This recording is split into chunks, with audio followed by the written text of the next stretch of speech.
بہت خود سر ہوتی ہیں, مار دھاڑ سے بھرپور شاہکار ہوتی ہیں.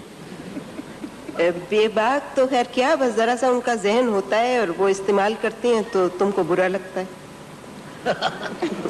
آج کل ریل میں سفر کرنا بھی محفوظ نہیں رہا. پلیٹ فارم پہ نہیں لٹے, آپ ریل کے ڈبے میں لٹ گئے. ایسی ہی بہت ساری باتیں کرنے کے لیے اس وقت ہم نے پاکستان ریلویز کے چیف کمرشل مینیجر کو زحمت دی ہے. تشریف لاتے ہیں سید ظہور احمد. یہ میرے ہاتھ میں ایک پرچہ ہے جس پر لکھا ہوا ہے Syed Zahoor Ahmed, M A English, M A economics, M S C transport planning and engineering U K, fellow E D I World Bank, member Chartered Institute of Transport U K, member Pakistan engineering Congress. تو یہ آپ اتنا سب کچھ پڑھنے اور تعلیم حاصل کرنے کے بعد آپ کو کوئی اور محکمہ نہیں ملا تھا؟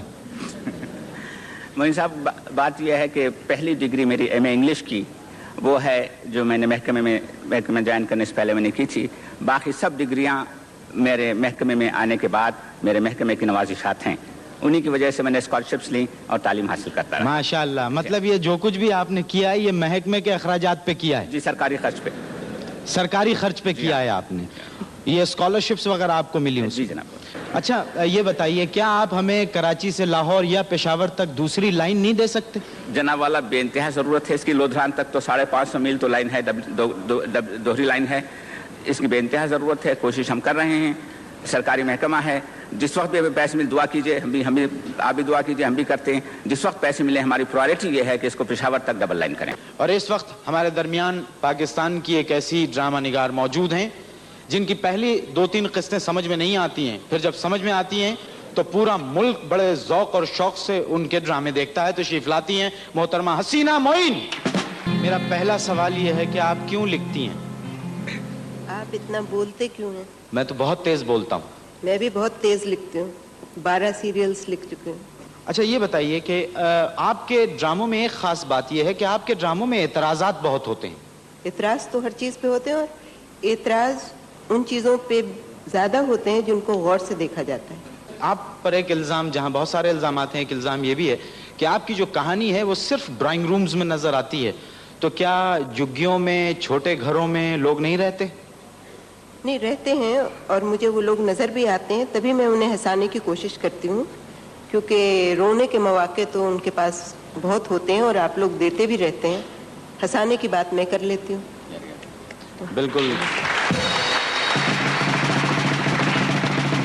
آپ پر ایک الزام یہ بھی ہے کہ آپ کے ڈراموں کی لڑکیاں جو ہوتی ہیں وہ بڑی بے باک ہوتی ہیں, بہت خود سر ہوتی ہیں, مار دھاڑ سے بھرپور شاہکار ہوتی ہیں. بے باک تو خیر کیا, بس ذرا سا ان کا ذہن ہوتا ہے اور وہ استعمال کرتی ہیں تو تم کو برا لگتا ہے.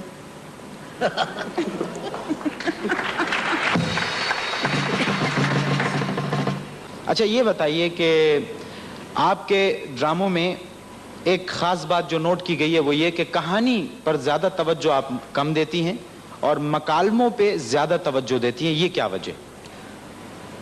بات کچھ ایسی ہے کہ کہانی تو لوگ کہانی سمجھ کے دیکھتے ہیں, سنتے ہیں اور شاید بھول بھی جاتے ہیں, لیکن بات کا اثر دل پہ ہمیشہ ہوتا ہے. تو جو بات بوند بوند کر کے دل پہ نقش ہو جائے وہ ہمیشہ یاد رہتی ہے.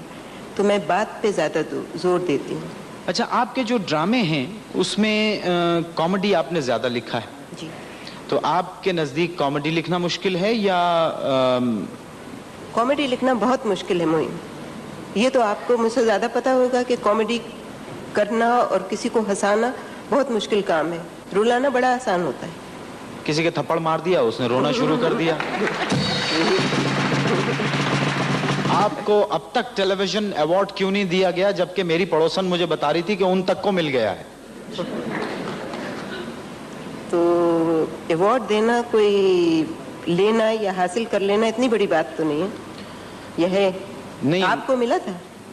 آپ نے اتنے اسٹیج پلیز کیے, کبھی ملے؟ نہیں, میرے لیے تو انہوں نے ایک اسپیشل ایوارڈ رکھا ہے جو میرے ریٹائرمنٹ کے بعد دیں گے مجھے. میرے لیے بھی وہی رکھا. خواتین و حضرات, آپ کی بہت ساری تالیوں میں تشریف لا رہے ہیں ہمارے ملک کے نامور کھلاڑی ظہیر عباس. ظہیر عباس, میرے پاس آپ کی یہ ریٹنگ موجود ہے کہ شہرت آپ نے حاصل کی,